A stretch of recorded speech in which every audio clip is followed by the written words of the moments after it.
what it is. Uh-huh. Looking hella raggedy and shit, you know what I'm saying? But gotta move my car for street cleaning and plus I gotta go to a play test. But making this video because we need to talk about the new system dropping, which is that Xbox. And although the price is definitely, I would say, reasonable, the situation that they have with the payment plan is a little bit of a questionable situation. So let's get into it real quick. This is only for people who are into gaming and shit like that. So for everybody else, if you're not, you might like this information. If you do, cool, whatever. But Xbox, their new system coming out is going to be a digital one, meaning you can only download stuff onto it. Then there's obviously the physical one where you can still buy CDs and or gaming discs and put it in there and all that stuff. So the all digital one, which it should be, is $300. Good ass deal. Now if it was reversed with the price I'm about to tell you, I see a problem. But the all digital one is $300. I mean, not including taxes, but you know how everything that comes off a sale is like this $99, like $299. Let's just say it's $300.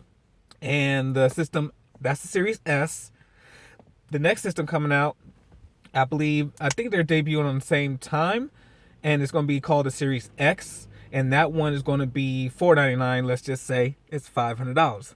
Now, with that, I would definitely say if you're going to pick one, it's worth it, because the reason why I say it's worth it is because things that are digital should be cheaper because there's no moving parts and stuff like that. Well, we'll get into it later. With games, I feel like, let's just say that real quick. Same with games. I feel like anything that you buy digital and you download should be cheaper than the actual physical copy because you actually had to produce it and make something for you to keep, like a keepsake. So that's a problem for a different video, but the digital one is cheaper than the physical media box that's coming out, and I feel like that's a good deal. That's a good price. All good. You know, we're gonna have to see what Sony does because I think most likely it would either be the same pricing or they may go maybe $50 to $100 cheaper, which I don't think they will because Sony, they ain't into losing money all like that. Xbox can because they have, first of all, the reason why I tell people to do Xbox is their library. Now, for years, it's been a situation of consoles coming out and then not being backwards compatible. They tried it a little bit. PlayStation tried it with, I believe, the PlayStation 2, where you can play some of your PlayStation 1 games. But definitely they tried it with PlayStation 3, where you can be able to play your PlayStation 2 games. And I believe maybe some of the Xbox PlayStation 1, but I don't think it was. I think it's just always the last generation you can play with you. Which means if you wanted to get rid of that console, let's say you only started with PlayStation 2 and the PlayStation 3 came out, but you can play your PlayStation 2 games with it, you can be like, oh, I don't need this PlayStation 2. Let me consolidate my space for gaming and let me get the PlayStation 3 because I can bring my old catalogs with me. Now PlayStation changed that up when it came to the PlayStation 4. No backwards compatibility at all. And so I don't know if they did well on sales, but for me, I was like, I'm out. Because I'm like, if I can't take the games I have with me to the next console, what's the point of me upgrading? That's too many systems. For me, that's just too many systems. I mean, you can have it to collect, but in reality, a real selling point is the fact you can take what you have with you onto the next. Now with Xbox, I believe with the 360, you wasn't able, I don't know, I could be wrong, I didn't look into this, it was just a video again. I just randomly made this. But with the Xbox One, they started to develop the fact that your old 360 games, I think they started with a top 100 games, and that you were able to play it on the Xbox One. And then obviously from there, they kept upgrading the system where you can play more of your 360 catalog onto the Xbox One platform, which is good because it got people into that system because they can bring what they have with them over to the new generation. Now, some people may want to, some people not, but it's the fact that you could play what you had previously. It's kind of like PC gaming. We'll get back to the whole Xbox situation in a minute, but I'm just trying to give you guys a whole breakdown of how things are and how consoles are so far still lagging behind PC, because with PCs, you can take any disc-based game that came out for PC and put it to any PC as long as it's able to play the minimal requirement of the graphics card and all that other stuff y'all can look up later. But with consoles, it became a thing where, why isn't that the same situation? You know, if I have this game, I should be able to play it on this next system, because if you're trying to market yourself as PCs, guess what? You got to act like a PC. Like, you should be able to take this game, put it in this system, and as long as it meets the minimal requirements, you're good to go. But let's get back to Xbox, and we'll talk all that other stuff later. Xbox again. The Xbox Series S is $300. The X is $500. Now, if you don't have money up front, obviously, to pay for it, other than put it on layaway like a Walmart or something like that, which I feel like you probably should, in my opinion, because they have a payment plan.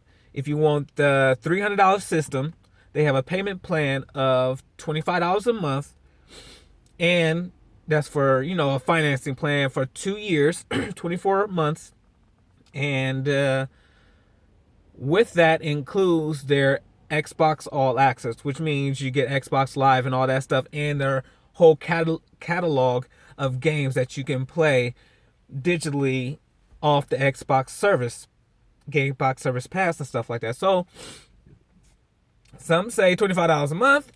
Cool, I can do that. I can make a payment plan and do that and have access to their online service. And that goes for both systems, but the Xbox Series X, obviously, the $500 system is a little bit more. It's $35 a month.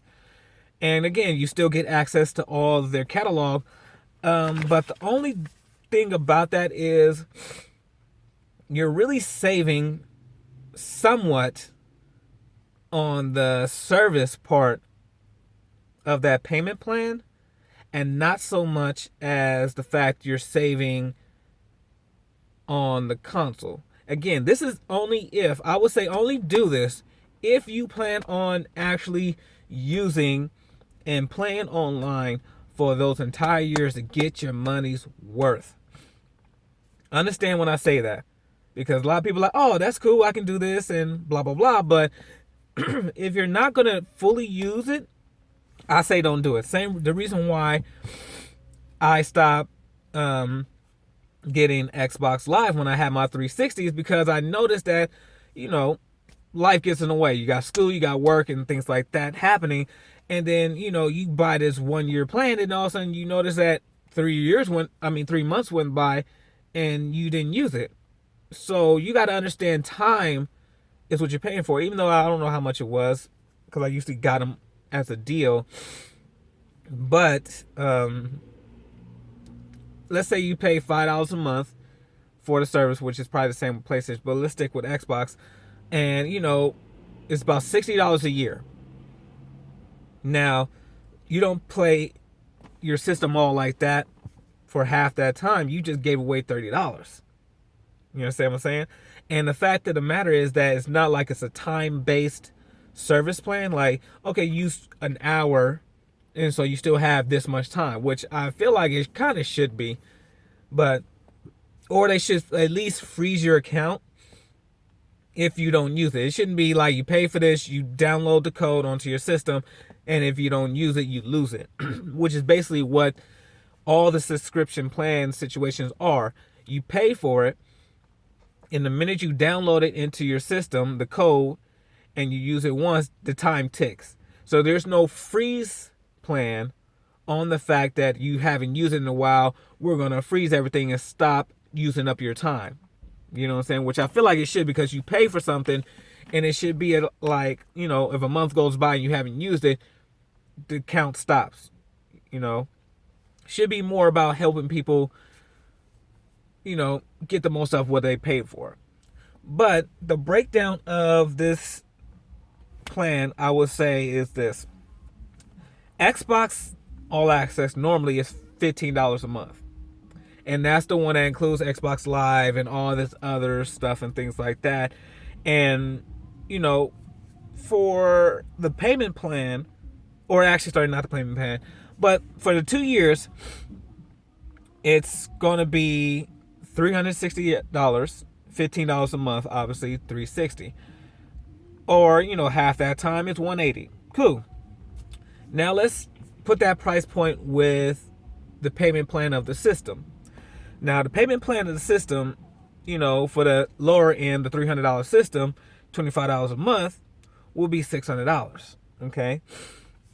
Now, $300 of that for the 2-year plan, you already know, like, you minus the $300 of the system, you left with $300. Now, give and take, this, we haven't added taxes into this, so either way it goes, still with the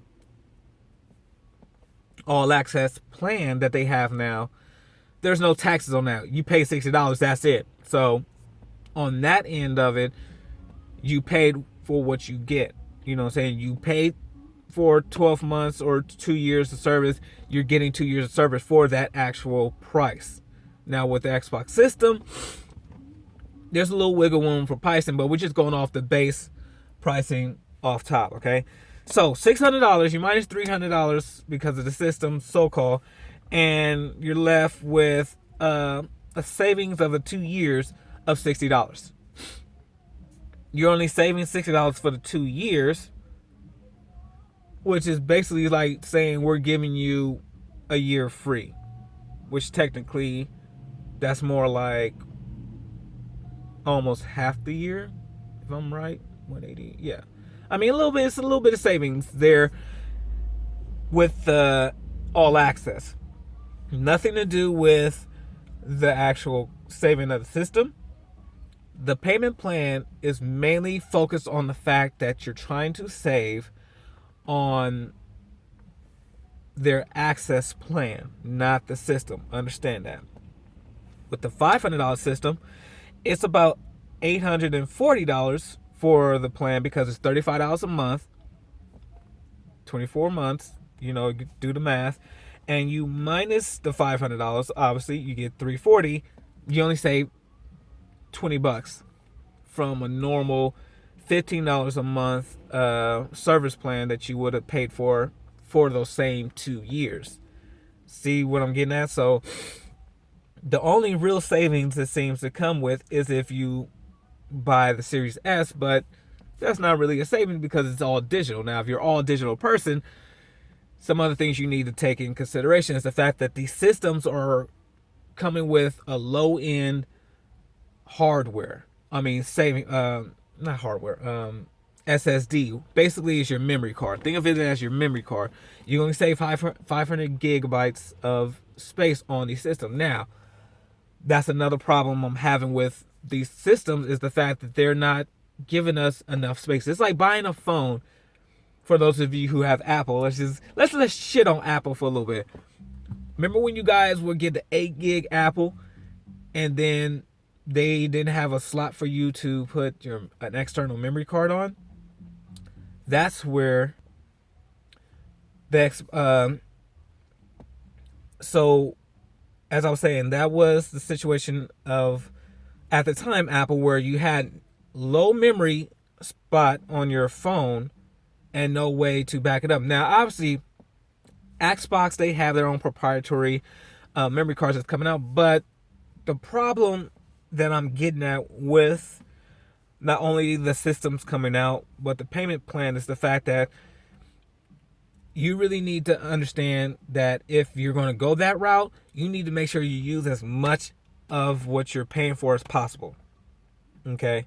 $300 for the system, you can say, I'm pretty sure everybody should be able to save $300. If you're going to do this, I would say just save up your money and get the system itself.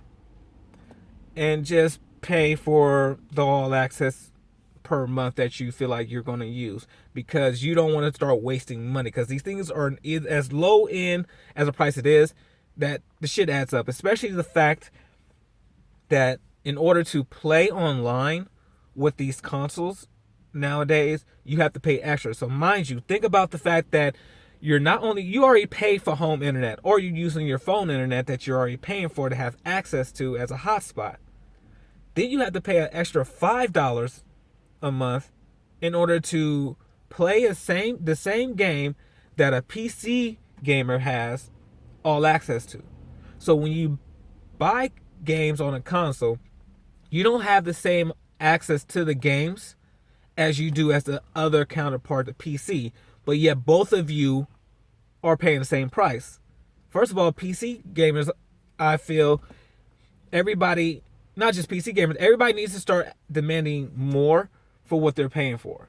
You're buying something digitally, it needs to be cheaper. First of all, let's just get that right. It's not fair that you're downloading something for the same price as buying it physically. You might as well buy it physically and have it, so if something happens to the servers or something like that of these gaming companies, you have your game that you can easily pop in and play. Now, I know nowadays with PCs that's unattainable because everything is downloaded. I don't even think they make physical copies that you can put in your system anymore, because most gaming laptops don't even come with a disc drive anymore. So, but the issue of the fact is that the pricing isn't matching up to what I feel the savings would really be unless you're going to actually use it. Okay, if you can't afford the system, I will say just put on layaway at your local store and just make payments until you get it. That would be the easiest way, because other than that, you're just throwing money away, to be honest. Now, both systems, as I say, for what they're packing as a console, definitely affordable, but do not do a payment plan. Always look at how much the actual thing costs versus what you're getting and make your own conscious decision about that. Because payment plan wise, you're only saving on the access online and not the system, which again is already cheap. So unless you're really going to use that system online, I would say it's worth it if you're going to be playing all like that, if you're going to be a serious gamer. Now, also the issue is the fact that, the $500 system comes with a 1 terabyte hard drive, and the $300 system comes with 500 gig hard drive. Now, it sounds like a lot, but the way the size of these games are nowadays, it's not a lot anymore. It's the same with video files, and picture pixels and all that stuff are getting bigger, so you need more space and room. And the fact of the matter is that these systems are coming out with not enough room for you to do that. It used to be these systems are about saving your game files only, but now the systems are making you download your games to the system before you play it, and that's another problem that I'm having with both ends. Not only just Xbox, but PlayStation as well, with this whole DRM situation that you guys can look up and understand about it. But for me, the gist of it is the fact that your console has to download the game to basically certify that it's a legit game before you can play it. So that alone is already eating up a lot of space on your console. Mind you, I got an Xbox One, and I got it, again, purely because I can play my 360 games on there, but the games that I did try to play on my console, I had to wait almost 15 minutes or so for the system to download the game first before it gets to a point that I could play it. And that was already annoying. Had I known that, I probably wouldn't have bought the system. But again, having the backwards compatibility is kind of worth it. But it's the fact that I'm used to putting the game in, the game is automatically running, reading the disc, and I can play. It's a little bit of an issue. Now, I heard they're going to make that a little bit faster, but it does not negate the fact that you're losing save space on your console for literally having a download system. So the $500 system is basically a download system, just you have to put the disc in, but it's still downloading that disc to the system and eating up all of your space. Now, my thing, I would say, everybody as a gamer, we need to do is demand more. We need to demand the fact that we put a disc in, the game should be able to boot up and play if you have physical media. Get rid of the whole download to your system because you're eating up space on my system that you're not giving me anyway. It's not a 1 terabyte nowadays is not enough room because you're going to have to start deleting games off your system in order to play another game, especially if you play a lot of games. Now, there's other ways you can save your files or have the game downloaded to an external hard drive, but still, if you delete it, you have to then transfer that game from the external back onto the system and again do the whole waiting process, and that's something that's not what you pay for. It's kind of like when EA Sports recently debuted the game UFC, and they put ads in there. It's like I paid for a full game. This game was not free. Why are you putting extra stuff in here that seems like it should be for a free to play game? So I don't know how y'all feel about it. For me, I feel that for one, there needs to be a discount on digital games because it's not fair that you're paying the same price as physical media. Also, this whole DRM and downloading the games to your system needs to stop and change because you're running out of space and you need that space to only save games. And secondly, can we please bring back 4-player offline landline co-op play? Because most of the games I've tried to look for to build my collection with the systems the Xbox system, and even I was thinking about getting a PS5, but we'll see about that. But they're all 1 player. These consoles are marketed as a home console for families, but there's no family games. I mean, not family games. There's no more than 2-person game on there. It's all 1-person single player. And if you wanted to play with multiple people, you have to have their online access pass in order to do that, which is unfair. Especially with games that are like racing car games, shooter games, and things like that. Those games are meant to be played with more than 1 person, especially in the versus, and yet you can't do that. So that's kind of unfair, and I feel like as gamers we need to request more and demand more for what we're paying for. Because also they're going to start upping the prices from what I hear. They're testing the waters with that, and that's also an issue. But at the same time, I get it because things, we're getting higher quality. But if I pay for a game, let's say Modern Warfare, and it has multiplayer already available with the game for free, I feel like every system should be able to be online for free. There shouldn't be, PC bought it and got full access, but if you want to access that, you got to pay extra. That's not fair. I'm not getting the full value of this game, which means I should, again, pay less. Because the game comes with a multiplayer online portion of it, and it's with the game included. Why am I paying extra to the either Xbox or PlayStation in order to access that feature? Things like that don't make sense. You already paid for the product. Now, you should be able to play that product. The only thing you should be able to pay for extra is having, like I said, access to their Xbox access pass, where you have availability of the extra games that you get for free, or have they have available to play for free and things like that, because you paid for this service, not because you paid to access their online service to play the multiplayer games online that came with the game that you already paid for.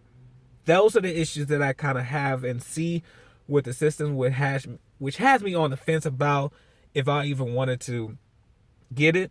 But purely because I'm a physical media person and I want my games there, because I want to be able to pop in my game and play it, the Xbox I would say would be the way to go if you're not trying to get online.